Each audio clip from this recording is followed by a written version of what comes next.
Capítulo 114. Originalmente, hasta antes de la Revolución, el verdadero país líder en artillería era Austria. Cañones, todos en ángulo alto. Aumenten el alcance máximo. En la altura de Castiglione, 60 cañones fueron desplegados en conjunto sobre la colina. Un cuerpo de artillería a pie, tirado por personas, no por caballos. Sin embargo, los cañones en sí son de gran calibre, y las balas son pesadas, de 12 libras, por lo que la potencia en sí es, en teoría, el doble que la de la artillería de Napoleón.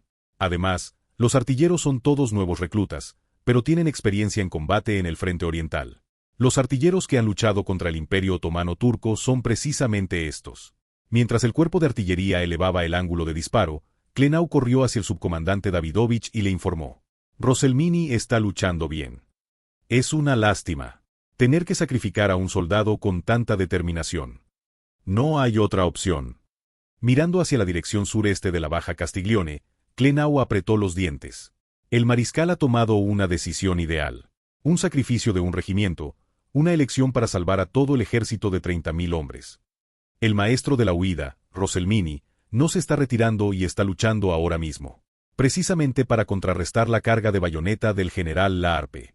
Generalmente, un regimiento es de 1.000 hombres, pero el regimiento de Rosselmini supera los 2.000 hombres, incluyendo a los rezagados de Lodi. Además, Laharpe también sufrió una alta tasa de desgaste en la primera batalla y está luchando con apenas unos 9.000 hombres. Aún así, logró crear una línea de defensa luchando contra un enemigo que lo superaba en número por más de 4 veces. Mientras tanto, el cuerpo principal de Wurmser comenzó a retirarse a las alturas.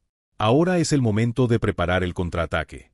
El comandante de artillería, el conde Mitrovsky, dio la orden. ¡Fuego! Por supuesto, los cañones no disparan tan pronto como se da la orden.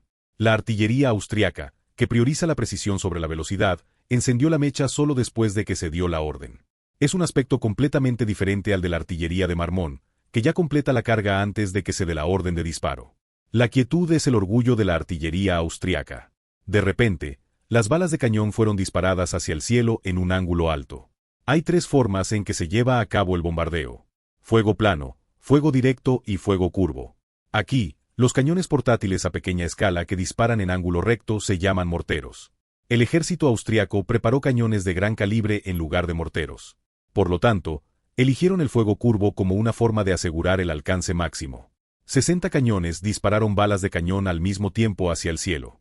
Los soldados de la división de Napoleón que perseguían al ejército de Wurmser en retirada se detuvieron.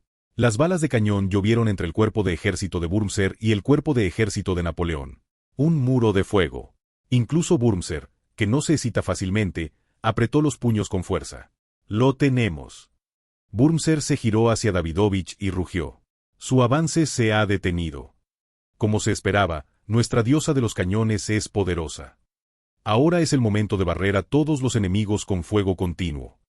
Esta vez, ni siquiera Wurmser se detuvo. Después de retirar rápidamente a la infantería, dio órdenes continuamente a los comandantes de cada regimiento. Se dio cuenta de que la velocidad era esencial.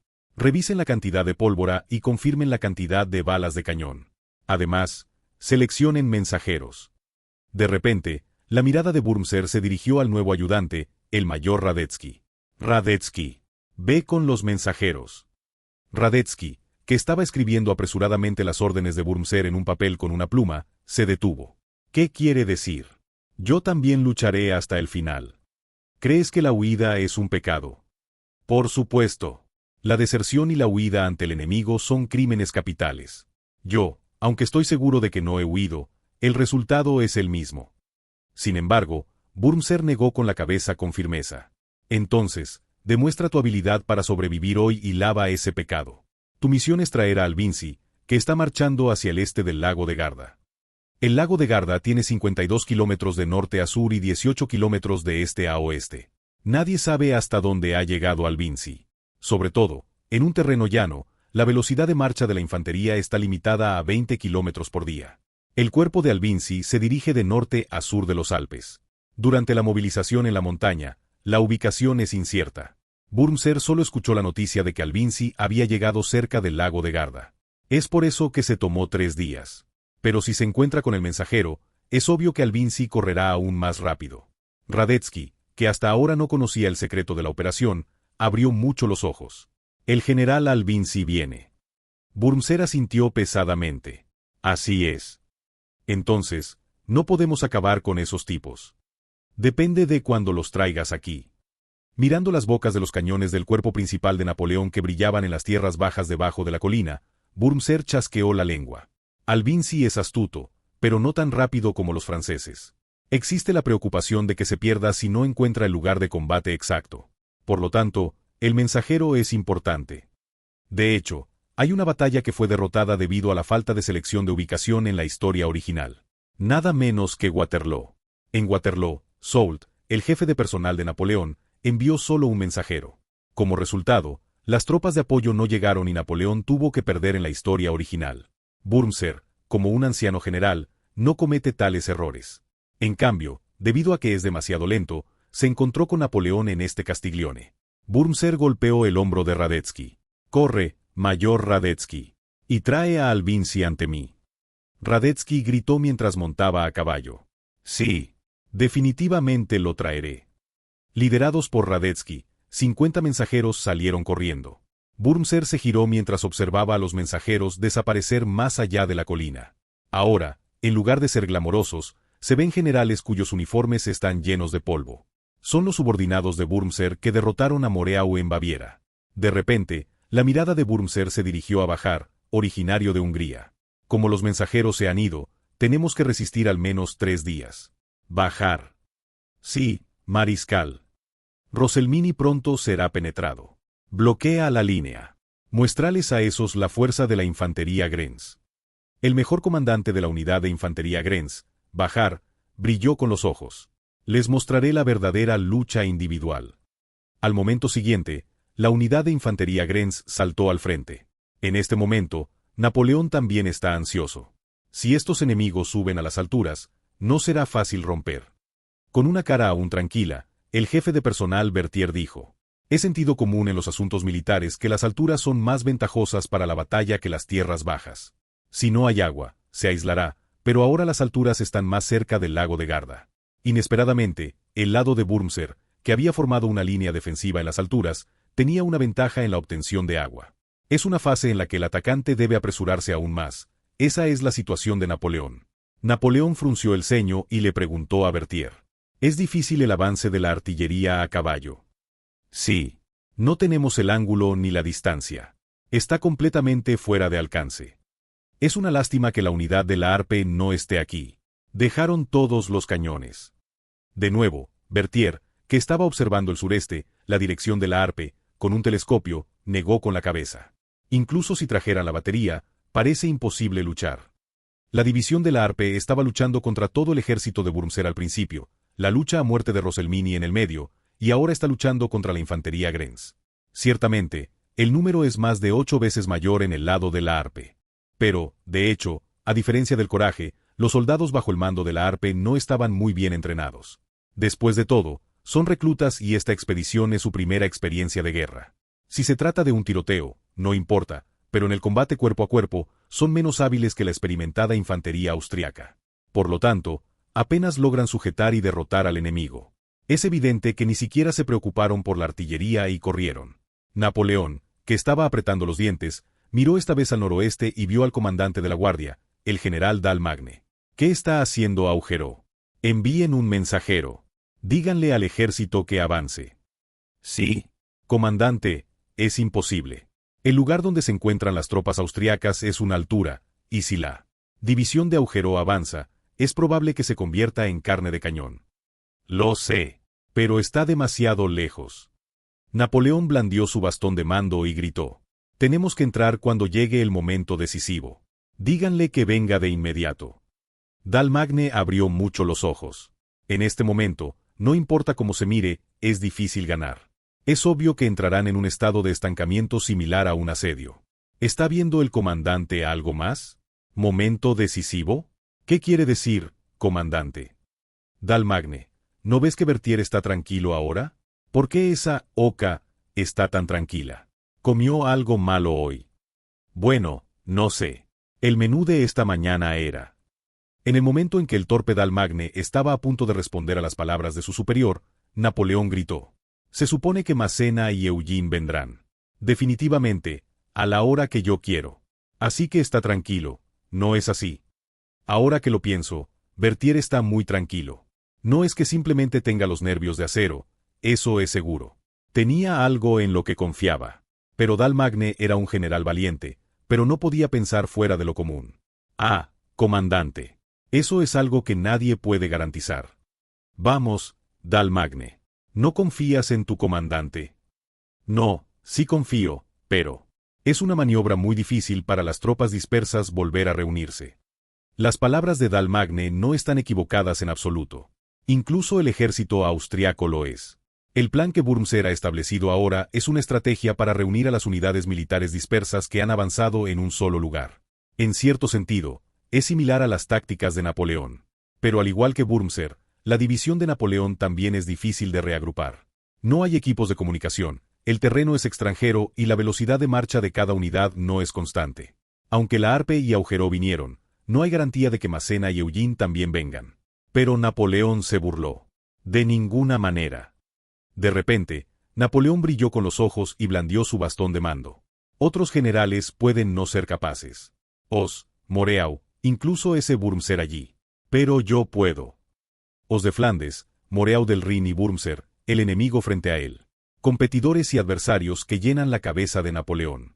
Incluso si un aliado lograra mayores hazañas que Napoleón, su espíritu competitivo se encendería y no podría soportarlo. Pero Napoleón estaba seguro.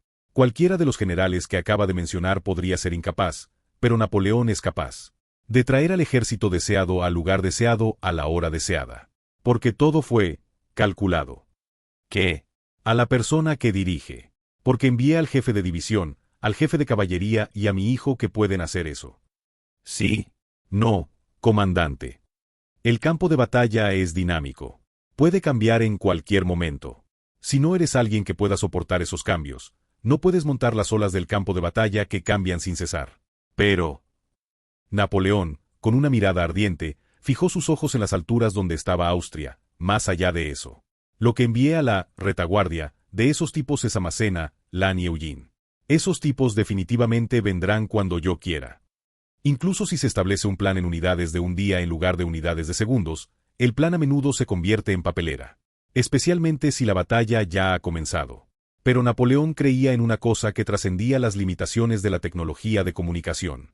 La capacidad del comandante y la suerte. Massena, Lannes y Eugene ya lo demostraron en Lodi. Movilidad, agallas y la suerte de no ser alcanzado por una bala de cañón. Si la diosa del destino me ayuda. En ese momento. Van.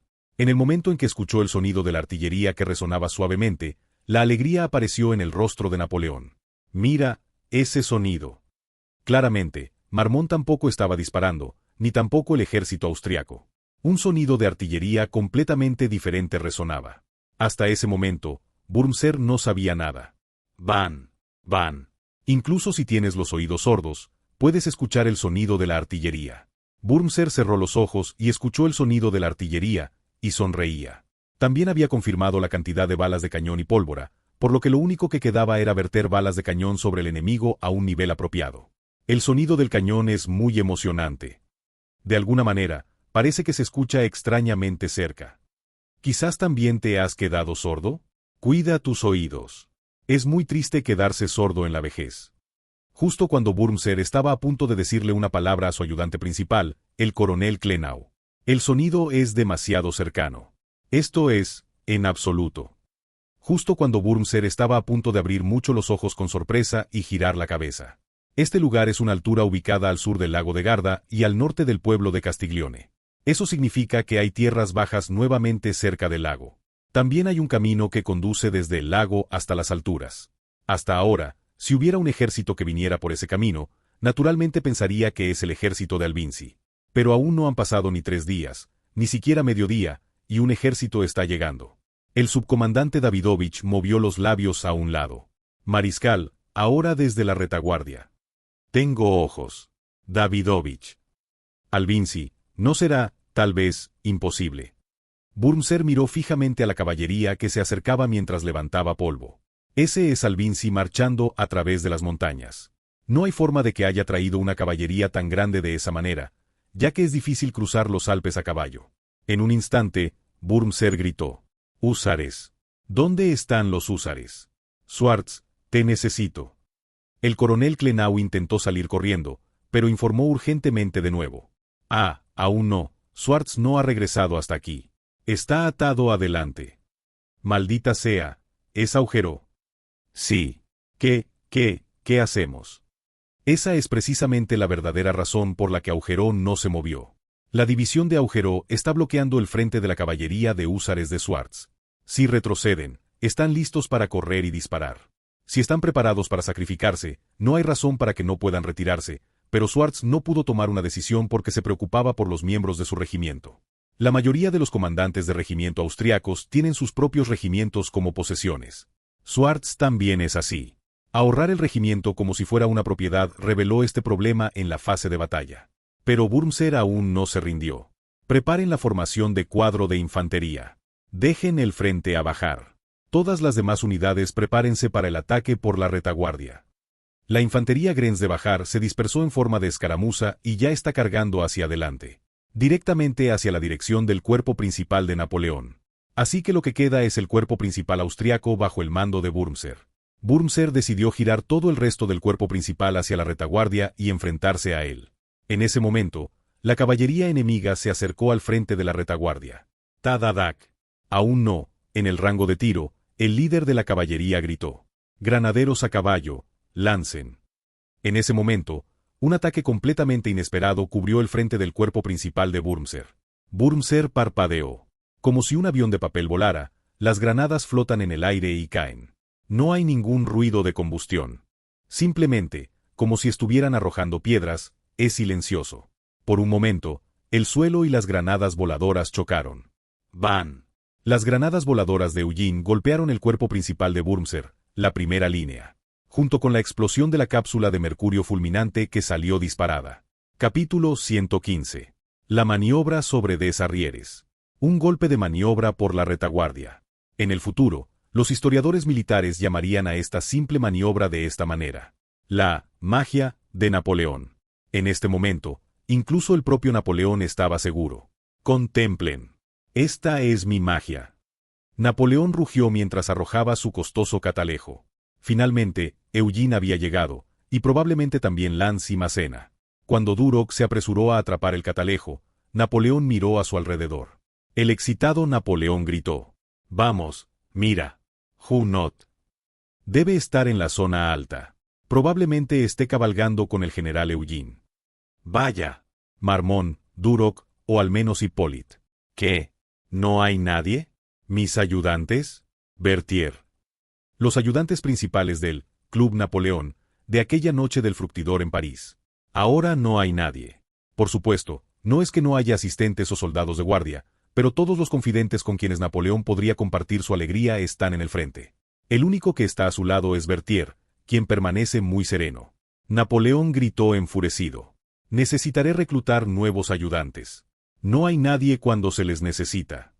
«Es porque usted los envió, comandante». «Cállate, ganso. Entonces deberías haber reclutado nuevos ayudantes antes». «En fin». Hacia el sereno Berthier, Napoleón señaló al frente como si estuviera disparando. «Esto es como romper huevos para hacer un omelette. Algo tan obvio, pero que nadie puede pensar cuando hay urgencia». El estado mental actual de Napoleón es como el de un futbolista que ha logrado anotar un gol. Ningún jugador tiene la certeza de que anotará. Pero cuando finalmente anota, después de eludir a los defensores según lo planeado, el corazón se agita. En realidad, aunque tenía innumerables ideas en su mente, ni siquiera Napoleón estaba seguro de que se desarrollaría tan espléndidamente. Y ahora esa certeza se ha vuelto realidad. Hacia el jubiloso Napoleón, Berthier respondió con calma: «No entiendo nada de lo que dice». «Mira, la magia que he creado. Lo estoy viendo. Ha reunido todas las unidades militares que deseaba, en el lugar y momento que deseaba». Berthier observó el frente con una voz fría como si vertiera agua helada. En una situación donde el enemigo está completamente aislado, fijado y solitario. Esta es precisamente la magia de Napoleón registrada en la historia posterior. Maneja el lugar, el tiempo y el ejército a voluntad. Si es necesario un enfrentamiento frontal, no lo evita, pero trata de eludir el choque directo de las fuerzas principales. Fija al enemigo, hace maniobrar a las fuerzas aliadas, y golpea los puntos débiles del enemigo con las fortalezas aliadas. Berthier había comprendido con gran agudeza lo que Napoleón había concebido. Napoleón asintió excitado. Sí, exactamente eso. Wurmser habrá pensado que me estaba haciendo caer en una trampa. Pero, por el contrario, se ha encogido y quedado en una situación donde no puede maniobrar. Después, engañé la marcha de nuestras tropas con todo tipo de obstáculos. Por supuesto, no todo fue planeado por Napoleón. En realidad, solo estableció el esquema general, y la implementación real fue creada directamente por los comandantes de división y brigada. Incluso un genio estratégico no puede ejecutar estrategias si los comandantes no se mueven a nivel táctico y operativo. Massena, Augereau y Eugene habían cumplido con las expectativas de Napoleón. Berthier asintió con calma y dijo: finalmente, golpear la retaguardia y los flancos del enemigo con una maniobra muy rápida. ¿No es ese el método que ha empleado, comandante en jefe? De repente, Napoleón frunció el ceño. Lo sabes muy bien. Entonces, ¿qué es lo que no entiendes? No entiendo lo del omelette. ¿Qué? Con rostro aún impasible, Berthier miró fijamente a Napoleón y preguntó seriamente: ¿qué tiene que ver un omelette con todo esto? Obviamente, era solo una metáfora. Sin embargo, el serio Berthier parecía más intrigado por esa comparación. Boquiabierto por la incredulidad, Napoleón gritó hacia Duroc: quita a este ganso tonto de mi vista ahora mismo. Eso dificultaría el mando, señor. Maldición. Entonces lo quitaré cuando termine la guerra, Berthier. Hasta entonces, permanece a mi lado. ¿Entendido? Mientras Duroc no pudo decir ni una palabra, Berthier sonrió repentinamente y respondió: no tomará mucho tiempo, Excelencia. Ahora el estancamiento se había roto y comenzaba la verdadera batalla de artillería. La batalla de la Brigada de Caballería Ligera consiste en retirarse lo más rápido posible después del primer golpe. Si hubiera que describirlo, sería un golpea y corre. La retirada táctica es la esencia del combate de la caballería ligera. Eugene también había regresado inmediatamente después de asestar el primer golpe. De repente, Eugene, que había regresado al lado de Massena, hizo una mueca. Ah, no sabía que usarían los cañones de esta manera. En ese momento, un cañón disparó desde el costado. ¡Boom! El proyectil voló en una dirección aleatoria, golpeando donde no había enemigos. Se disparaba como una forma de distracción. Naturalmente, había un efecto aún mayor aparte. Massena, escuchando el estruendo del cañón como si fuera música, sonrió levemente. No traje una unidad completa por nada. El número de artilleros no es tan importante en momentos como este. Entonces, ¿qué es importante? Lo importante es distraer al enemigo con la artillería y también hacer saber a nuestras tropas de nuestra presencia, Freischütz. Llamando a Eugene Freischütz, o el francotirador mágico, Massena montó su caballo. Se acercaba el momento del avance de la infantería. Con un gesto ligero, Massena le indicó a Eugene: el enemigo está en desorden de todas formas. Tu unidad puede retirarse ahora. ¿Qué va a hacer? No basta con dar al francotirador mágico la oportunidad de disparar sus balas mágicas. De repente, Massena corrió hacia el 13º Regimiento de Caballería de Lanz, que se preparaba para salir. Hey, Lanz. Has aprendido las tácticas combinadas de infantería y caballería. Lanz, ya listo para partir, resopló. Nadie me enseñó esas cosas. No soy graduado de la Academia Militar. Entonces aprende ahora. De ninguna manera. No necesito aprenderlo. De repente, Lanz gritó mientras se adelantaba. Solo avanza como sepas. Yo me adaptaré a lo que hagas. El oponente es el veterano Wurmser, experto en formaciones defensivas de infantería. Es obvio que una carga de caballería imprudente se derretiría bajo la red de fuego de los mosquetes. ¿Acaso Lanz es lo suficientemente tonto como para no saber eso? Massena se volvió hacia el subcomandante de la división, el general de brigada Zerboni. Zerboni, ¿qué opinas? De repente, Napoleón frunció el ceño. Lanz no es un tonto. A menos que fueran Junot o Murat de la Brigada de Caballería Ligera, realmente vendrá por su cuenta. Así es. Veamos si es realmente un tonto o un comandante de caballería que cambiará el curso de esta batalla. Massena, que había estado intercambiando comentarios burlones sobre Junot y Murat, ordenó: Bruñe, que toda la división avance en columna. Coloca las unidades de rifles en primera línea.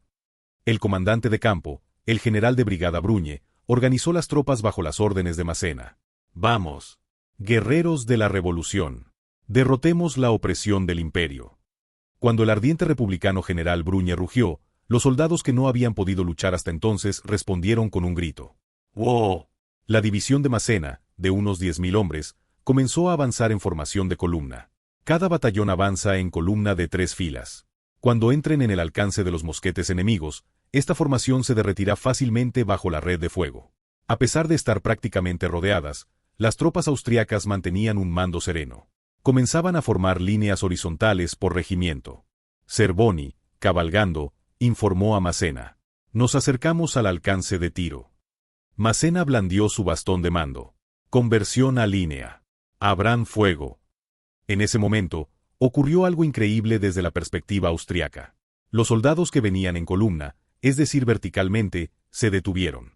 Simultáneamente, como si estuvieran formando filas, se desplegaron en líneas horizontales por batallón. Era el resultado del entrenamiento de la división de Massena en formaciones mixtas.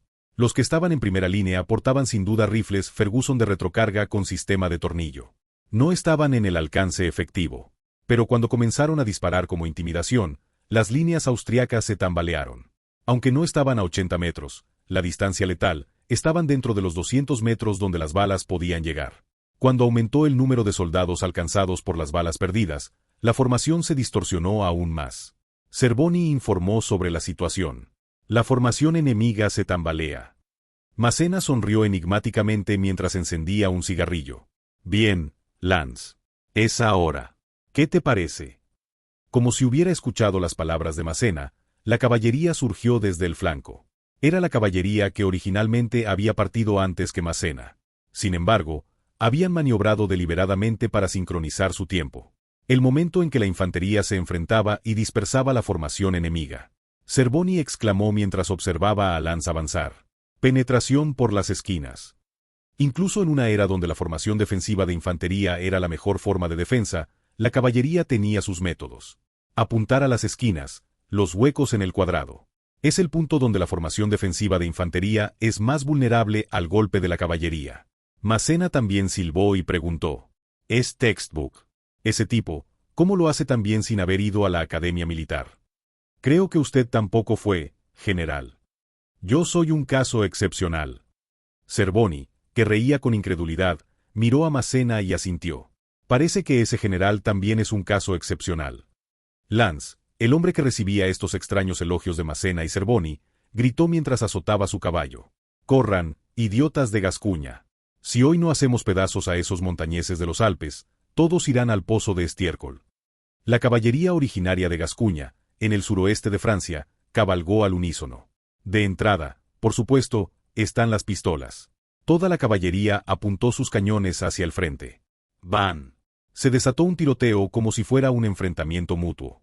Los austríacos también disparaban, mientras la caballería alternaba disparos de 4 pistolas de un solo tiro. Ninguno podía realizar disparos continuos en esta situación. Finalmente, la caballería montada chocó con la formación defensiva de infantería. ¡Jayo! La formación se ha roto. Justo cuando Lasalle, el autoproclamado húsar, estaba a punto de gritar. Penetramos por el flanco derecho y salimos. No miren atrás. Cuando Lanz gritó, Lasalle lo siguió exclamando. ¿Está bien hacer eso? Sí. Pero no hemos coordinado nada con el general Massena. Lanz miró de reojo a Lasalle, a quien había traído en lugar de Bessieres, mientras azotaba su caballo. No importa. Tu superior, el joven jinete, está esperando. Detrás, la brigada de caballería ligera volvió a lanzarse como una ola. ¡Sic! ¡Boom! Las últimas granadas de Eugene llovieron sobre el campo. Se podía ver la formación desmoronándose por todas partes. ¿Es esta la guerra de una nueva era? Wurmser, de pie impotente, observaba el campo de batalla desde el centro de su posición. Sin duda había respondido según el manual y contraatacado cada vez que el enemigo lanzaba un golpe inesperado. Sin embargo, el último ataque como una ola de Massena, Lanz y Eugene fue demasiado para soportar. Además, el cuerpo principal de Napoleón finalmente se había unido desde el frente. Literalmente, una situación de muerte por presión desde adelante y atrás. A lo lejos, en las tierras bajas, se podía ver a la caballería ligera de Chubitz finalmente cediendo y retirándose. De repente, el subcomandante Davidovich exclamó. Es solo coincidencia. Solo han tenido suerte de que sus refuerzos llegaran antes que Albinzi. No, mariscal de campo Davidovich. Eso no es coincidencia. Entonces, ¿qué es? ¿Cómo pueden atacar en este momento, en este lugar, en esta situación? Burmser miró al cielo. Se podía ver un águila flotando en el aire. ¿Estaría el carroñero esperando que aumentaran los cadáveres en el suelo? Sin embargo, el águila es originalmente el símbolo del emperador. De alguna manera, Burmser sentía como si estuviera presenciando el nacimiento de un águila en el campo de batalla. Burmser se lamentó mientras miraba hacia Napoleón en el campamento principal de las Tierras Bajas. Esa debe ser la verdadera magia que Napoleón controla. No hay manera de explicarlo, excepto con la palabra magia. Davidovich rechinó los dientes y se dio la vuelta. Haga lo que quiera, comandante. Yo no me rendiré. Mariscal de campo Davidovich. ¿A dónde va? Cállate, Klenau. No me quedaré aquí. En ese momento. Van. Junto con el disparo, Davidovich, que expresaba su frustración al lado, salió despedido. Burmser levantó la cabeza sorprendido. Sin darse cuenta, la caballería con pistolas se había abalanzado sobre ellos. El subcomandante Klenau ya había caído envuelto en el tiroteo. Los soldados que estaban alrededor huían, pero morían alcanzados por las balas. Burmser, observando aturdido la escena, preguntó al joven que estaba al frente. ¿Eres tú el famoso prodigio del juego? Así es. Parece que no te quedan balas. Eugene miró fijamente a Burmser y apuntó su arma. No, sí tengo. Esta pistola es de 2 tiros. En ese momento, antes de que Burmser pudiera moverse, la bala fue disparada. Clic, van. Simultáneamente, apareció un texto plateado frente a los ojos de Eugene. Comandante enemigo Burmser, muerto. Esta notificación plateada era la habilidad que había establecido a Eugene como asesino de comandantes. También fue la fuerza que le permitió reunirse con la división de Massena durante su retirada. Sin embargo, todo esto fue planeado originalmente por Napoleón, y también gracias a la excelente maniobra de Massena. Aunque había matado a 3 comandantes, Eugene aún no estaba seguro. ¿Podría yo hacer algo así? Justo cuando Eugene murmuraba sin darse cuenta. El comandante está muerto. Eso es. Maldición. Lo perdimos de nuevo. Nuestro comandante de brigada se llevó el mérito primero. Está hecho. El comandante está muerto. Junot, Murat e Hippolyte llegaron corriendo y gritaron. Eugene los miró de reojo y asintió. La batalla aún no había terminado. Eliminen a todos los demás. No hay necesidad de dejar sobrevivientes. Murat, sorprendido, le dijo a Eugene. Pero, normalmente hay intercambio de prisioneros, o rescates. Murat. Ah, entendido. La brigada de caballería ligera desenvainó sus sables y masacró a los aterrorizados soldados austriacos. Eugene bajó a las tierras bajas llevando solo a Hippolyte y Tourneman, dejando atrás la masacre. También en las tierras bajas se desarrollaban masacres por todas partes. Napoleón volteó la mirada al ver la escena de soldados sin municiones siendo atravesados por bayonetas. Su rostro mostraba una extraña mezcla de alegría, júbilo y repugnancia por la masacre. Nuestro hijo finalmente viene. Eugene hizo un pesado saludo militar. He regresado sin novedad, excelencia. Llámame padre. Entonces, ¿quién es el siguiente objetivo? Albinsí. La mirada de Eugene se dirigió hacia el noreste, hacia donde estaba el lago de Garda, muy lejos. Antes de morir, Burmser dijo que Albinsí vendría desde el norte. Parece que ya está en camino. Por supuesto, Burmser no había dicho ni una palabra. Tampoco hubo notificación en texto plateado. Sin embargo, en la historia original, Albinsí también viene. Ante el informe de Eugene, Napoleón chasqueó los dedos ligeramente. Bien. Entonces, el escenario para luchar contra él será Venecia. Lo derrotaremos y conquistaremos completamente el norte de Italia. El lago de Garda ya no es el lugar que Napoleón desea. Ahora, ha llegado el momento de realizar una nueva magia. 27 de agosto de 1795, Castiglione. El cuerpo del Tirol de 30.000 hombres de Burmser fue aniquilado. Fue el momento de la victoria completa de Napoleón. Capítulo 116. Cuando llegó la espada de Austria, todo ya había terminado. Es increíble que Burmser, Davidovich y Mitorsky hayan muerto de manera tan vana. El lago Garda, lleno de agua del deshielo de los glaciares alpinos, era un destino turístico famoso desde finales del siglo XVIII. Sin embargo, ahora este lugar turístico estaba lleno de sangre, pólvora y gritos. Un ejército de 50.000 hombres que había llegado a las tierras altas de Castiglione al sur del lago Garda, observaba solemnemente el campo de batalla. Al frente estaba un hombre que, aunque solo tenía 59 años, ya tenía el pelo blanco. El general de pelo blanco, el barón Joseph Albinzi von Berberek, habló con brusquedad. Finalmente había llegado Albinzi, a quien Wurmser tanto había esperado. Exactamente 3 días y medio después. Pero el campo de batalla ya estaba vacío, quedando solo cenizas e insignias sin derretir. Albinzi recogió una cruz de honor sin derretir sobre las cenizas. Ni siquiera dejaron los cadáveres. Lo habrán quemado todo. Detrás de Albinzi, los soldados, oficiales y generales de su cuerpo de ejército guardaban silencio. Friuli, al este de la península italiana. Las tropas que habían venido aquí eran en su mayoría fuerzas que se habían alistado o entrenado en Friuli. Por eso, Albinzi nombró a este cuerpo como el Cuerpo de Friuli. Entre los comandantes se veían algunos que habían luchado originalmente bajo el mando de Wurmser.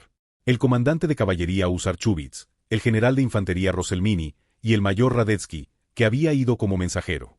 De estos, Chubitz informó de la muerte de Wurmser. Además, Rosselmini y Radetzky también habían sobrevivido esta vez.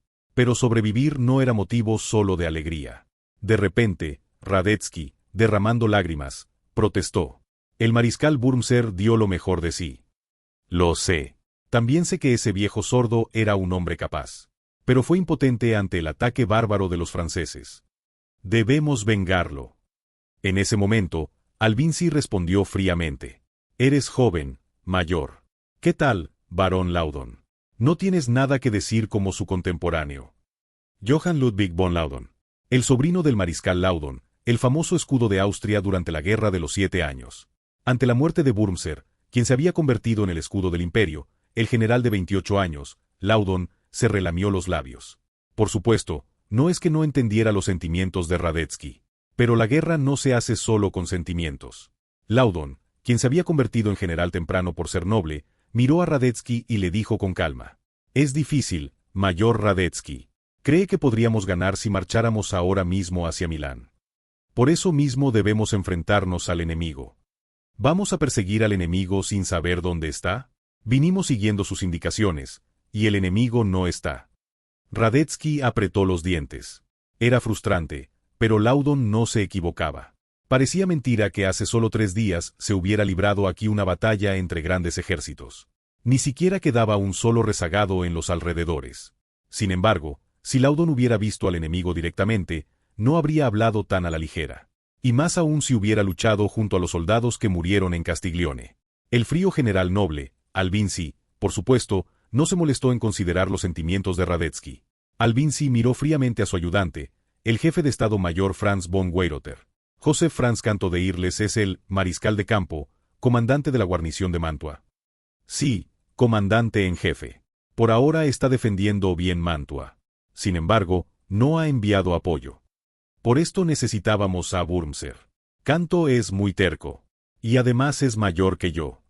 En el ejército austriaco con su sistema de antigüedad, el estatus noble, el rango de general y la edad eran importantes. El comandante de la guarnición de Mantua, Canto, era mariscal de campo, es decir, general de división. Tenía el mismo rango que Albinzi, pero era mayor que él. Por eso las palabras de Albinzi no tenían mucho peso. Probablemente Wurmser había planeado controlarlo directamente. Pero Wurmser había muerto, y Albinzi tenía que luchar contra Bonaparte sin haber recibido instrucciones específicas de su país. Frunciendo mucho el ceño, Albinzi tomó una decisión. Bien. No hay prisa. Primero fijaremos nuestro rumbo hacia Verona. El jefe de Estado Mayor Weyrother, ajustándose su monóculo, volteó la cabeza. Me parece haber oído que Verona cayó en manos francesas. ¿Es correcto? Sí. He oído que el general Liptai fue derrotado allí y huyó. No, no te preguntaba a ti, Radetzky. Jefe de Estado Mayor a los 40 años. Era considerado un ascenso bastante rápido en el ejército austriaco. Aunque no tanto como el barón Laudon, sobrino del mariscal Laudon que había sido el escudo del imperio, Weyrother era claramente un talento que el establishment militar austriaco tenía en alta estima. El jefe de Estado Mayor de confianza de Albinzi, Weyrother, preguntó mientras sus gafas brillaban. General Liptai, ¿correcto? Ahora con 50 años. Sin embargo, hay un general que no tiene nada que decir por ser un perdedor. El hombre que había perdido todas las tropas de apoyo del reino de Nápoles ante el ataque de Massena, Eugene y Lanz. Anton Liptai von Kisfalud bajó la cabeza. Es correcto. Perdí todas las tropas de apoyo napolitanas ante esos diabólicos franceses. Habrás huido, Liptay. No es así. Oye, Mayor Radetzky. Tú también los viste. A esos demonios. Radetzky apretó los dientes. Era alguien que había huido en Montenotte, después escapó hacia el sur, y ahora había perdido incluso las tropas de apoyo. De hecho, sentía ganas de insultarlo.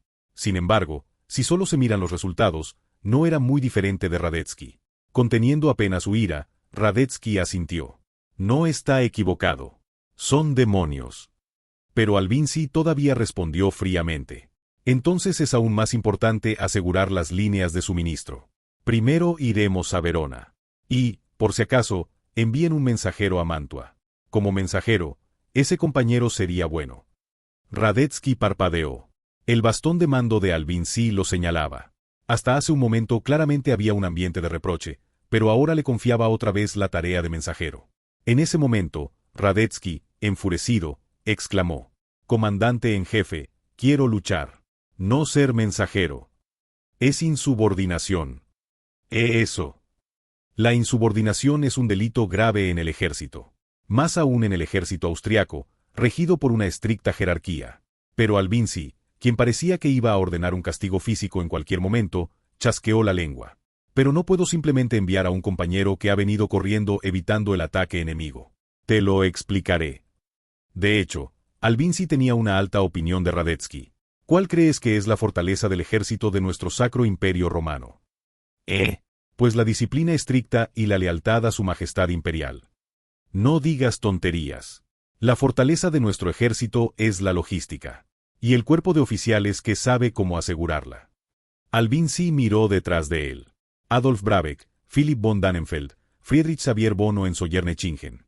Generales que habían luchado junto a Albinzi en los frentes de Flandes y el Rin. Además estaba el Estado Mayor centrado en nuevos talentos como Laudon y el jefe de Estado Mayor Weyrother. No tenían logros brillantes. Eran generales que habían hecho silenciosamente lo que debía hacerse. Pero Albinzi había seguido ganando mientras los dirigía. ¿Cómo? Manteniendo estrictamente los principios fundamentales de la guerra. Mantenemos al ejército en óptimas condiciones mediante el aseguramiento meticuloso de las fuentes, puntos y rutas de suministro. Esa es nuestra mayor fortaleza. Con esta fortaleza derrotamos a los turcos, contuvimos a Prusia, y ahora hemos vencido a Francia en el Rin. Justo cuando Radetzky miraba atónito a Albinzi, este resopló. Sin embargo, tanto Beaulieu como el viejo Wurmser perdieron esa fortaleza. Por favor, no insulte al mariscal. No es un insulto, es un hecho, Mayor Radetzky. En ese momento, Albinzi, frunciendo el ceño, replicó fríamente. Perdieron el ritmo al dejarse manipular por un novato. Debemos atacar al enemigo usando nuestras fortalezas. Por eso hay mucho trabajo que hacer para los mensajeros, incluido usted. Es decir, Albinzi no estaba menospreciando a Wurmser. No, ni siquiera le interesaba tal cosa. Simplemente observaba la situación presente, la analizaba con precisión y establecía contramedidas. De una manera sumamente mecánica. Entonces, ¿cuál era el problema que Albinzi consideraba ahora? Los aliados. El Gran Duque de Toscana, el Duque de Módena, el Duque de Parma, que solo observan. Los estados pontificios, la República de Génova, y hasta la República de Venecia. Este lugar está lleno de nuestros aliados y estados vasallos. Bueno, eso es cierto. Hay incluso abundancia de parientes directos de su Majestad Imperial. ¿Pero acaso se mueve siquiera el Gran Duque de Toscana? No, ni siquiera necesitamos llegar tan lejos. El Gran Duque de Toscana, Ferdinand von Habsburg, era el hermano menor del emperador. Ferdinand, quien naturalmente debería haber enviado tropas de apoyo con urgencia, permanecía inmóvil en Florencia. A pesar de que el reino de Cerdeña había caído, Milán había sido ocupado y el ejército austriaco había sido aniquilado en Garda. De hecho, precisamente por eso se había encogido aún más, manteniéndose oculto. Entonces, ¿quién se movería? Por eso Albinzi consideraba que primero debía movilizar a los aliados dentro de Italia. Solo así podrían aislar a Napoleón. ¿Por dónde empezar? Albinzi hizo brillar sus fríos ojos. ¿Por qué Canto permanece encerrado en Mantua sin moverse? Mantua, la principal fortaleza del norte de Italia. Allí estaba la guarnición austriaca. Por muy importante que sea un punto estratégico, no es más importante que la guerra. Sin embargo, el mariscal de Campocanto, comandante de la guarnición de Mantua, no se movía en absoluto. Si ni siquiera un general austriaco se movía, ¿qué líder aliado lo haría? Solo entonces Radetzky, comprendiendo las intenciones de Albinzi, quedó boquiabierto. Era una observación verdaderamente precisa. Albinzi añadió: el enemigo no es un demonio. Solo son humanos. Vine aquí después de derrotar a Moreau, y capturé a su subordinado, un tal de Sykes. Y impresionante. No es impresionante. Sus condiciones físicas, situación de armamento, sistema militar. No hay nada nuevo en ninguno de ellos. En el frente del Rin, la batalla de Baviera. Fueron el archiduque Carlos y Albinzi quienes persiguieron al cuerpo de ejército de Moreau en retirada. Antes de descender a Italia, Albinzi capturó a de Sykes, el comandante de división del cuerpo de Moreau que estaba a cargo de la defensa de retaguardia. Gracias a eso, de Sykes estaba actualmente prisionero. Sin embargo, a pesar de este mérito militar, Albinzi no mostraba un rostro orgulloso. Con una expresión que sugería que solo había hecho lo que debía, Albinzi dijo: el enemigo también es humano. Así que no hay nada que temer si hacemos lo que debemos. En ese momento, Radetzky, que escuchaba las palabras de Albinzi, abrió mucho los ojos. El enemigo no es un demonio. Solo es humano. Por el camino aquí vencí a Moreau y capturé a su subordinado, un tal de Sykes. Ahora que lo menciona, la forma en que usaban sus rifles era algo diferente. ¿Diferente? ¿Qué quieres decir? Cargaban desde atrás. Sí, como si usaran un Windbutze. Se refería al rifle Ferguson. Ni Chubitz, que había resistido el fuego de contención de Augereau y el bombardeo de Marmont, ni Rosselmini, que había luchado cuerpo a cuerpo, lo sabían. Solo Radetzky, que había estado junto a Wurmser en el cuartel general, había presenciado la escena. Como un Windbutze, es decir, como un rifle de aire Girandoni, cargando las balas desde atrás. Definitivamente era extraño. Incluso Albinzi mostró un cambio en su expresión ante esas palabras. No pueden usar el Windbutze de manera generalizada. Ya investigaremos eso después. En cualquier caso, ¿entiendes lo que digo, Mayor Radetzky? Nuestro ejército necesita refuerzos. Aislar al enemigo y concentrar las fuerzas aliadas. Asegurar minuciosamente las líneas de suministro y asfixiar al enemigo. Y cuando se revele una debilidad, atacar inmediatamente. Tal como había derrotado a Moreau y capturado a de Sykes en el Rin. Para eso, los primeros refuerzos debían moverse. Dile al estúpido Canto de Mantua que salga. La fortaleza es importante, pero ahora lo importante son las tropas. Si combinamos nuestros 50.000 hombres con los 20.000 de Canto, podemos abrumar al enemigo. 70.000. Las fuerzas francesas estimadas eran alrededor de 45.000, excluyendo la guarnición de Milán. Definitivamente podían ganar. Radetzky exclamó emocionado. Sí, comandante en jefe. Lo sacaré sin falta, aunque tenga que arrastrarlo por el cuello. Mientras observaba a Radetzky alejarse corriendo, Albinzi se volvió hacia sus subordinados. Bien. Entonces, ahora hagamos nuestro trabajo. Un hombre que manejaba todo meticulosamente de manera mecánica. Aunque era de origen húngaro, Albinzi, un general que parecía más alemán que los alemanes, comenzó a moverse. Del lago Garda a Verona hay aproximadamente 40 kilómetros. La distancia de marcha diaria de la infantería austriaca es de 20 kilómetros. Sin embargo, Albinzi llegó 3 días después. En lugar de moverse rápidamente, prefería operar después de una preparación minuciosa. Ese era el estilo de avance de Albinzi. Verona, la ciudad que Eugene había capturado mediante una estratagema, se convirtió en la víctima. ¡Bum! ¡Bum! Mientras retumbaba el estruendo de los cañones, había una caballería que se dirigía hacia la puerta oriental de Verona. 1000 jinetes. Era el regimiento de caballería de los Pirineos que Eugene había pedido que Lanz dejara atrás. Mientras el comandante, el coronel Bessieres, cabalgaba apresuradamente, Salicetti, que cabalgaba junto a él, chasqueó la lengua. Vaya, nuestro Freischütz Eugene nunca mencionó algo así. Bessieres gritó con urgencia. ¿Cómo iba a saberlo yo? Solo corra, director. ¿Qué pasará con la gente de Verona? Ya se las arreglarán. Son venecianos originalmente, ¿no? No sería extraño que se rindieran a Austria. La única fuerza que Francia había dejado en Verona era la caballería. Era casi imposible luchar en campo abierto contra un ejército completo. Y si intentaban resistir un asedio, era difícil confiar en la gente de Verona. Eugene había dejado instrucciones previas para una situación así. Si hay una rebelión, intenten sofocarla pero no se arriesguen demasiado, solo escapen. Pero no olviden al director. Las instrucciones operativas para contrarrestar una rebelión resultaron útiles en esta situación. Afortunadamente, gracias a que Bessieres no había descuidado el reconocimiento, habían descubierto al enemigo con anticipación y se habían preparado para la fuga. Sin embargo, Salicetti, que huía apresuradamente, preguntó: si perdemos Verona así, ¿no se cortarán las líneas de suministro? ¿Hasta dónde ha llegado el cuerpo principal? El cuartel general actual del cuerpo del ejército francés en Italia era sin duda Milán. Y Verona estaba al este de Milán. Si este lugar era ocupado, el ejército principal de Napoleón quedaría desconectado de Milán. Esto era porque el cuerpo de Italia había avanzado hacia la República de Venecia para atraer a Albinzi. Recordando las noticias del mensajero que había llegado hace unos días, Bessieres chasqueó la lengua. Más bien parece que se dirigen hacia el interior de Venecia. ¿Qué significa eso? ¿Qué pasa con Milán? Supongo que se lo han dejado al general Serurier. Mientras confirmaba que las tropas salían por la puerta de la ciudad, Bessieres explicó: el ejército principal está avanzando rápidamente hacia Caldiero. Salicetti preguntó sorprendido: ¿no está eso justo frente a Verona? Así es. Entonces lucharemos allí. Caldiero, una pequeña ciudad al este de Verona, está a unos 20 kilómetros de Verona. Para el cuerpo de Friuli de Albinzi, era la distancia de una jornada de marcha.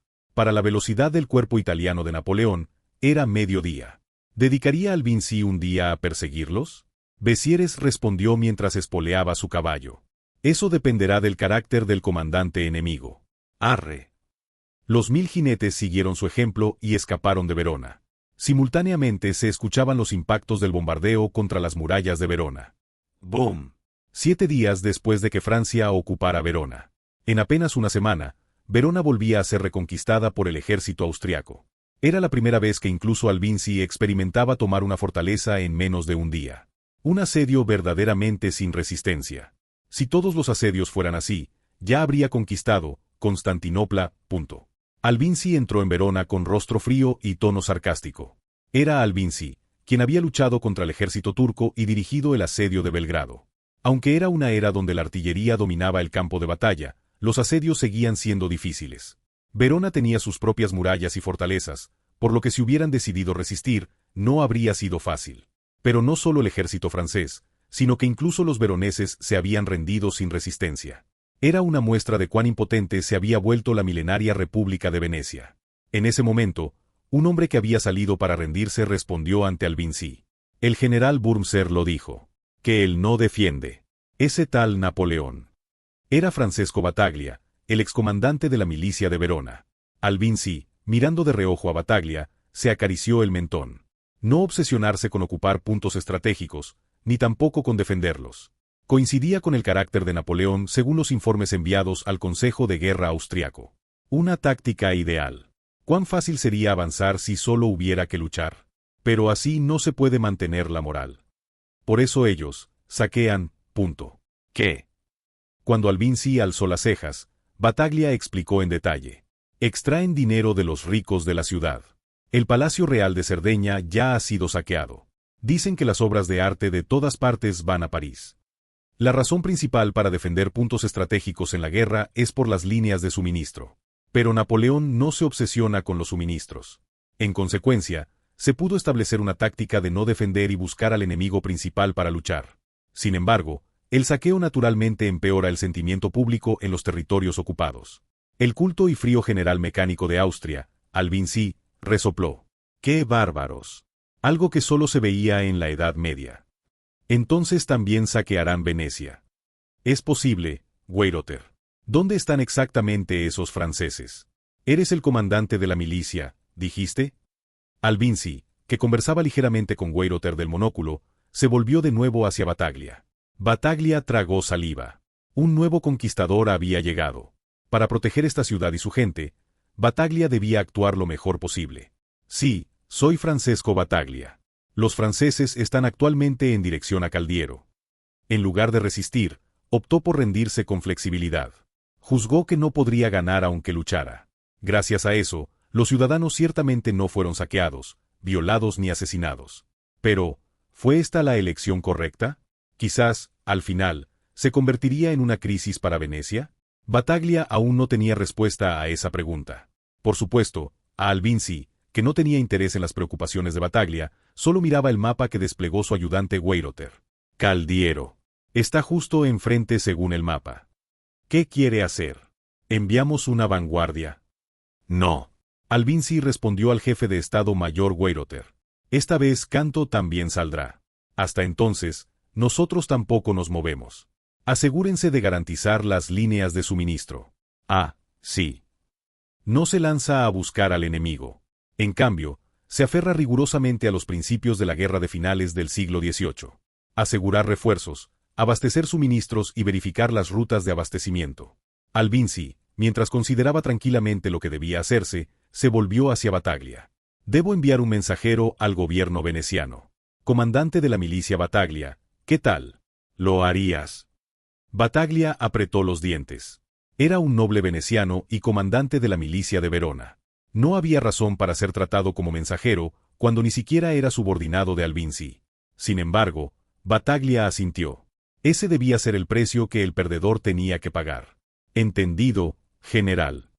3 de septiembre de 1795. Albinzi había llegado a Italia. La última carta preparada por el Imperio, la Espada de Austria. Capítulo 117. Entonces, ¿Napoleón simplemente permaneció en Caldiero, al sur de Verona? Bien, ¿las tropas han descansado lo suficiente? Ahora que el director se ha unido a nosotros, debemos avanzar hacia el este. Que todos se preparen para comer. En Caldiero, el ejército de Napoleón ya está apresurando los preparativos para la marcha nuevamente. El número de heridos ha aumentado considerablemente debido a las batallas en Lonato y Castiglione. Sin embargo, como la mayoría son de la división de la Jarpe, las divisiones principales de Massena y Augereau están en buen estado. Además, la caballería dirigida por Eugene Hilan y la artillería de Marmont y Duroc están prácticamente en perfecto estado. Solo esperaron debido a la seguridad de Salicetti, un importante funcionario de la República Francesa. Por supuesto, Salicetti, el director de la República Francesa que apenas logró unirse, jadeaba. ¡Ay, me estoy muriendo! Iré en carruaje. Como desee, director. Debo revisar los preparativos de la marcha. Me retiro. No, antes de irte, déjame preguntarte una cosa, comandante Napoleón. Mientras observaba a los heridos siendo cargados en los carros de suministros, Salicetti frunció el ceño. ¿Está bien esto? La conexión con Milán en la retaguardia está completamente cortada. Aunque no soy militar, no es evidente que la línea entre Verona y Mantua ha caído en manos austriacas. La ocupación de Verona es un problema mayor de lo esperado. Verona es el punto de paso que conecta la dirección de Milán con el territorio principal de la República de Venecia. Por lo tanto, desde el momento en que Albinzi tomó el control de Verona, la línea de suministros desde Milán quedó cortada. Aunque Napoleón no se preocupara por los suministros, es probable que los soldados se inquieten. Los suministros son tanto un problema de abastecimiento material como psicológico. Sin embargo, Napoleón respondió con calma. No importa, tenemos suficientes provisiones. ¿Cómo? ¿Tenemos eso? ¿No? De repente, se ven soldados abriendo latas de metal con sus dagas. ¡Crack! Naturalmente, Salicetti también lo nota. Al ver las carretas llenas de las conservas que él mismo había autorizado, de alguna manera siente que su estómago se llena. Sin embargo, los soldados que tragaban la comida de las latas gritaron al unísono. ¡Ag! Sabe horrible. Aún así, coman. De lo contrario, solo quedan galletas duras. Sería mejor cocinar un stew. Salicetti, sintiendo nuevamente un dolor fantasma en el estómago, chasqueó la lengua. Parece que el sabor es terrible. Los soldados se quejan porque tienen el estómago lleno. Deberían apreciar la felicidad de comer carne que no está podrida. Hablas como alguien que ha pasado hambre. Aunque eras bastante rico en Córcega. Napoleón, que había sido un notable de Córcega, resopló. Pasé muchas dificultades en París, Monsieur Salicetti. Hubo momentos en que Napoleón pasó hambre en la escuela militar. Incontables veces tuvo que comer a crédito por no tener dinero ni para un pedazo de pan. Para Napoleón, preocuparse por el sabor de la comida es un lujo burgués. La comida solo sirve para llenar el estómago, nada más. Salicetti, pensando que como autoridad que autorizó las conservas debería exigir a Eugene que mejore su sabor, cambió de tema. Bien. Dejando de lado los suministros, ¿hacia dónde vamos? Hacia Padua. ¿Qué? No, comandante Napoleón. Esa es la segunda ciudad después de Verona y el núcleo de Venecia. Salicetti, graduado de Toscana, Conoce bien la situación italiana. Verona, Padua y la capital Venecia. Son las tres grandes ciudades del territorio veneciano. El problema es que Padua está justo frente a Venecia, profundamente dentro del territorio. Con las líneas de suministro cortadas, se encuentran adentrándose en el centro del territorio enemigo.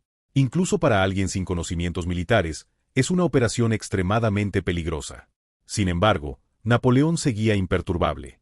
Necesitamos llegar a ese punto para atraer al enemigo. Es difícil si no nos enfrentamos en campo abierto. ¿Y qué hará si contraatacan? Además, el este de Venecia es territorio austriaco. Si vienen tropas de ese lado, simplemente las interceptaremos todas. Pero no vendrán. Están los turcos también. Salicetti, asombrado por la serenidad de Napoleón, miró a su alrededor. Tanto los oficiales del Estado Mayor, como los ayudantes y los comandantes de división, todos se encogen de hombros. Todos saben que la táctica de Napoleón es peligrosa. Sin embargo, hasta ahora Napoleón ha conquistado Cerdeña y Milán con estrategias que asumen riesgos. ¿Quién sabe? Incluso podría conquistar Venecia. De repente, Napoleón le preguntó a Salicetti: ¿qué tal París? ¿Me ordenan ir a Roma? Sí. La verdad es que desde que llegué a Verona no he visto las demandas de los directores. Aunque tengo la última carta que envió Danton. ¿Qué dice? Napoleón frunció el ceño al ver las instrucciones de París que Salicetti le entregó discretamente. Viena. Viena, la sede de la familia Habsburgo, la dinastía imperial del Sacro Imperio Romano. En otras palabras, la capital efectiva de Austria. Cuando aún no han conquistado Venecia, París exige algo más ambicioso. Salicetti respondió con una sonrisa incómoda. Sí. Quieren que amenaces Viena. Ni siquiera hemos terminado de dominar Italia. Danton debe estar loco. Dice que basta con solo amenazar. Parece que las cosas no van bien en el Rin. En ese momento, Eugene, comandante de la brigada de cazadores a caballo y a un ayudante principal, le entregó una nota como si acabara de recordarlo. Comandante en jefe. Noticias del frente del Rin. Para ser precisos, es información obtenida del Banco de Milán. Aunque Verona haya sido tomada, el ejército austriaco no controla todos los pasos. La ruta de información desde Milán hasta los alrededores de Verona aún está intacta. De repente, Napoleón puso una expresión extraña al leer la nota. Había leído sobre la retirada del cuerpo del ejército francés del Rin hacia la región de Baviera. La derrota de su rival, Moreau. Moreau, presumido. Bien merecido. Incluso capturaron a sus generales. Eso dicen. Capturaron al general de brigada de Sykes. TSK, si hubiera estado bajo mi mando, habría disfrutado de un campo de batalla glorioso. Napoleón, chasqueando la lengua ligeramente, se volvió hacia Salicetti. Pero Viena no me interesa, Salicetti. Sí. ¿Entonces te interesa Venecia? Tampoco. En ese momento, los ojos de Napoleón brillaron. La aniquilación total del ejército de Albinzi. Literalmente, una declaración audaz. Napoleón ya había aniquilado 2 veces al ejército austriaco enviado al frente del norte de Italia. ¿Qué pasaría si los aniquilara una vez más? Primero, destruyó a los 50.000 hombres del ejército de Lombardía del conde de Argenteau y Beaulieu. Luego, derrotó sucesivamente a Kuosdanovich y Wurmser, aniquilando también a los 50.000 hombres del cuerpo del Tirol. Ahora se dice que se acerca el ejército de Friuli de 50.000 hombres liderado por Albinzi. Napoleón preguntó torciendo la boca. Si eso sucede, Austria habrá perdido un total de 150.000 hombres solo en el frente italiano. ¿Qué cree que pasará? El ejército austriaco está compuesto enteramente por voluntarios. ¿Qué significa perder 150.000 de un ejército de aproximadamente 300.000? Una pérdida de 50.000 es soportable. Incluso una pérdida de 100.000 podría manejarse de alguna manera. Pero si 150.000, la mitad de sus fuerzas, son eliminadas, la defensa del imperio se vuelve imposible. Austria no solo tiene fronteras con Francia como enemigo. Turquía, Rusia y Prusia son todos potenciales enemigos. Salicetti aplaudió. Ya veo, entiendo tu plan. No hay necesidad de atacar Viena, y aún así se puede aliviar el frente del Rin. De Caldiero a Padua hay una distancia de aproximadamente 70 kilómetros. La República de Venecia ha traicionado a su antiguo aliado, Francia. A nuestros camaradas revolucionarios les decimos: revolución en Venecia. Plantemos la bandera tricolor de libertad, igualdad y fraternidad y establezcamos un nuevo gobierno. El gobernador de Padua, Alvise Contarini, frunció el ceño al ver el panfleto sobre su escritorio. A la velocidad de marcha del ejército italiano de Napoleón, es una distancia de exactamente 2.5 días. Además, no existía un ejército de la República de Venecia que pudiera detener a Napoleón. Y el ejército austriaco, aunque ocupaba territorio veneciano, no se movía para detener a Napoleón.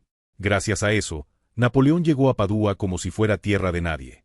Mientras tanto, Eugene demostró su habilidad esparciendo abundantes panfletos de una página. Era una técnica de propaganda que había probado ser muy efectiva en la Vendée, una región de guerra civil francesa. De repente, Contarini golpeó su escritorio. ¡Ban! Levantando uno de los panfletos que el regimiento postal de Marsella había esparcido cerca de Padua, Contarini exclamó: ¡Ah, qué locura! ¿Cuándo traicionamos a Francia? Se enfocaba en la traición, no en la revolución ni en el nuevo gobierno. Se puede ver que se está concentrando en el aspecto equivocado. Para empezar, la verdadera amenaza es incitar una revolución popular en una república aristocrática. Sin embargo, Contarini provenía de una de las familias más prestigiosas de la milenaria República de Venecia. Es un ejemplo de cuán inadecuada es la élite noble de la República de Venecia. Batalgia, observando la escena con desprecio, sacudió la cabeza. Había recorrido el camino como mensajero del ejército austriaco. Esperaba que el gobernador tomara medidas al ver este panfleto que encontró en el camino. Aparentemente fue una expectativa demasiado alta. Desde el punto de vista de Bonaparte, podría tener sentido. Oye, Francesco Batalgia, ¿qué piensas? ¿Realmente vendrá hasta Padua? Vendrá. Batalgia afirmó con expresión seria.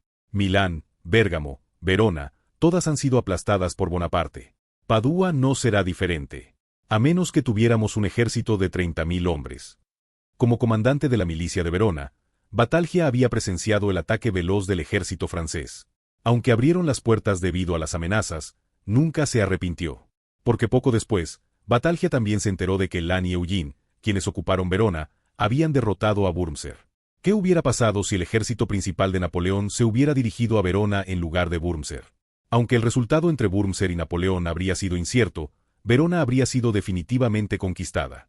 Era terrible pensar en lo que sucedería si ocurría una conquista en lugar de una rendición.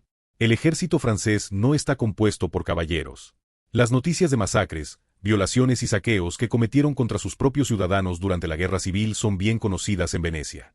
Para demostrar que el ejército revolucionario es bárbaro. No, ni siquiera hay que ir tan lejos. ¿Cuántos sobrevivieron de los 50.000 hombres del cuerpo del Tirol de Wurmser? No dejaron ni un solo prisionero. Mientras Batalgia se estremecía, Contarini volvió a hablar. Ya he enviado estas noticias al gobierno central. Pero no sé si tendrán alguna solución. No la tendrán. Solo hay 7 barcos defendiendo el territorio principal de Venecia, gobernador Alvise Contarini. Hace tiempo que nuestros famosos astilleros dejaron de funcionar. TSK. Dejando de lado el ejército de tierra. La armada está igualmente mal preparada. Solo hay 7 buques de guerra para defender la zona de la laguna de Venecia, que podría considerarse el territorio principal. Aunque alguna vez fue una república que dominó el Mediterráneo oriental, hace ya 200 años que perdió su hegemonía. Ahora se ha reducido a un pequeño país que solo exporta productos locales. Solo hay una forma de defender el país. Depender de países extranjeros. Contarini suspiró y le dijo a Batalgia: por ahora, accederemos a los suministros, aunque tengamos que vaciar los almacenes de alimentos. Al final, no tuvieron más remedio que acceder completamente a las demandas de Alvise. Batalgia también asintió con expresión grave. Fue entonces. De repente, un oficial de la milicia de Padua irrumpió desde afuera. Gobernador. Es una emergencia. Contarini se levantó sobresaltado. ¿Qué sucede? No me digas que el ejército francés ya está aquí. Sé cómo lo supo. ¿Qué? El oficial de la milicia, Marcantonio Miniscalchi, gritó. El cuerpo revolucionario italiano de Francia del general Bonaparte, conocido como Ejército de Italia, está ahora mismo a las puertas de Padua. Miniscalchi, quien una vez fue subcomandante de la milicia que defendía Verona, ahora se había retirado a Padua. Sin embargo, su huida resultó inútil al encontrarse nuevamente con el ejército francés. Su rostro estaba tan pálido por el miedo que era insoportable de ver. Pero ni Contarini ni Batalgia lo culparon. ¿Por qué? Porque sus expresiones estaban igualmente pálidas.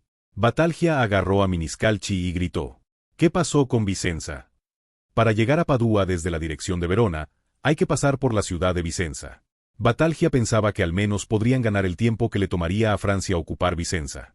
Pero Miniscalchi negó enérgicamente con la cabeza. Se rindió. ¿Qué? Se rindió sin la menor resistencia. Y hay un problema aún mayor. Justo cuando Contarini estaba por abrir la boca atónito, Miniscalchi reportó algo aún más alarmante. Los estudiantes de la Universidad de Padua se han levantado. ¿Qué? ¿Y eso por qué? Mire este panfleto. Esos simpatizantes jacobinos se han rebelado después de ver este panfleto. Miniscalchi gritó agitando el mismo panfleto que Contarini acababa de estar leyendo. A este paso, ocuparán primero el ayuntamiento. Fue entonces cuando Batalha también comprendió el verdadero propósito de este panfleto. No fue distribuido simplemente para amenazar a Padua. La revolución es un tema que está sacudiendo a toda la clase intelectual europea. Los estudiantes de la Universidad de Padua no pueden evitar estar descontentos con este sistema republicano gobernado por nobles. La mayoría de los estudiantes no son nobles, sino que simplemente se convertirán en burócratas. Así como la burguesía lideró la Revolución Francesa, también hay burgueses en Italia. El propósito de este panfleto es incitarlos a levantarse. Batalha dijo con una sonrisa débil. ¿No se lo dije? Bonaparte es más temible que el diablo. Finalmente, Contarini se rindió. Me rindo. Luchar ahora sería un acto de autodestrucción. Por supuesto, si lucharan con determinación hasta la muerte, podrían ganar algo de tiempo. Sin embargo, ni Contarini, ni Batalha, ni ningún noble veneciano tenía tal resolución. Sin embargo, convertirse en el perdedor significa entregar el destino a manos del vencedor. Primero, proclamaremos el establecimiento de la República de Padua. Napoleón declaró al exgobernador Contarini después de tomar control del ayuntamiento de Padua. Batalha y Miniscalchi, que estaban de pie con rostros desolados, quedaron atónitos. No podían evitar sorprenderse de que no fuera simplemente una república, sino la República de Padua. Primero, significa separar a Padua de Venecia. Segundo, implica transformar el sistema de gobierno aristocrático de Venecia en una república democrática. Finalmente, es muy probable que Francia se convierta en el gobernante de facto de la república. Contarini, haciendo un esfuerzo por reunir fuerzas, objetó. ¿Qué? No, ¿qué quiere decir con eso? Las ciudades de Venecia originalmente no pertenecían a Venecia. Tienen una larga tradición de independencia, y Venecia simplemente las conquistó por la fuerza. No es así. Eso fue hace 400 años, general. Sin embargo, Napoleón respondió mirando fríamente a Contarini. Nosotros, los franceses, valoramos la libertad ciudadana. Padua se rebeló y se rindió ante nosotros. Naturalmente, respetaremos esa voluntad y proclamaremos una república independiente. Contarini y los nobles de Padua, que no tenían voluntad de luchar, solo pudieron inclinar la cabeza sin fuerzas. Los ayudantes y comandantes de división que estaban detrás de Napoleón observaron solemnemente la escena. La República milenaria de Venecia. Ahora se acerca el momento de ser aplastada bajo los cascos franceses. De repente, Salicetti, que observaba atentamente a Batalha, a quien conocía, susurró a Eugene. Eso fue intencional, ¿verdad? Sí. Las proclamaciones llegarán también a Verona, Bérgamo y Brescia, que está ocupada por Austria. Todas las antiguas ciudades independientes de Venecia se convertirán en repúblicas independientes. Esto tendrá un mal efecto en Lombardía. TSK. Incluso Lombardía podría iniciar movimientos de independencia en cada región. Después de todo, la revolución es un evento que agita a los ciudadanos. Sin embargo, Eugene negó con la cabeza sonriendo. En cambio, Albinzi no tendrá más remedio que salir. La situación cambiará si el gran ejército de 50.000 hombres liderado por Albinzi es aniquilado. De todas formas, es una época donde el poder militar determina la tendencia final. Es obvio que las repúblicas ciudadanas de Italia volverán a caer en manos de Francia. El problema es derrotar a Albinzi. En ese momento, Napoleón se volvió hacia sus comandantes de división. Massena, Augereau, La Harpe. Los comandantes de división principales bajo el mando de Napoleón estaban a punto de dar un paso al frente cuando Napoleón ordenó con firmeza. Ustedes ahora procederán a la completa subyugación de la terra ferma. Someterán a Venecia por completo. Terra ferma, es decir, el territorio continental principal de la República de Venecia. El plan es independizar toda esta región y ponerla bajo la influencia francesa. Como si fuera a conquistar toda la República de Venecia. Es una operación de señuelo, pero para ser un señuelo, es a escala nacional. De repente, Massena sonrió torciendo la boca. ¿Hasta cuándo es el plazo, general? Napoleón respondió, también torciendo la boca, hasta que Albinzi salga de Verona. Esta es una estrategia de señuelo a escala nacional. Un señuelo para atraer a Albinzi y derrotarlo por completo. Además, comenzaba la operación para eliminar la mitad de las fuerzas principales del cuerpo del Sacro Imperio Romano.